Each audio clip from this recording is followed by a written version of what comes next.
This is the popular Federal Secretariat, the country's bureaucratic hub in the capital Abuja, which remains empty. It serves as the engine room for Nigeria's government operations. Workers are spotted waiting around after their offices got locked due to an indefinite nationwide strike declared by labor unions. Unable to reach an agreement on the introduction of a new minimum wage, the NLC and TUC declared the strike, which has taken a toll on the residents of Abuja as commercial banks remain shut while public transportation became a nightmare. I can understand this situation because some people are demanding about the minimum wage, right? And there haven't been agreement between the government and the workers, and now they're putting on a strike as some kind of protesting. It's understandable, but I hope there is a better way they can show their disagreement, or there's a better way that they can handle this. Everywhere is quiet because people have complied, because everybody is tired with this present government right now, because people are suffering, there's no food.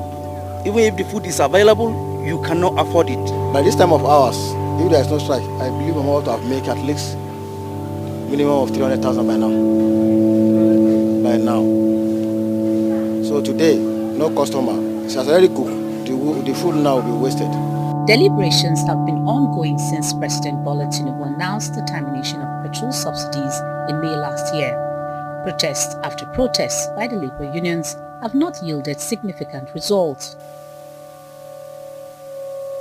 While the federal government is proposing 60,000 as minimum wage, the labor unions described the offer as pittance while demanding 494,000 naira instead, after previously requesting 615,000 naira. The Minister of Information says if the government concedes to the demands of labor to implement a 494,000 naira wage bill for 1.2 million federal workers, this will amount to 9.5 trillion naira annually and will be unrealistic and not sustainable.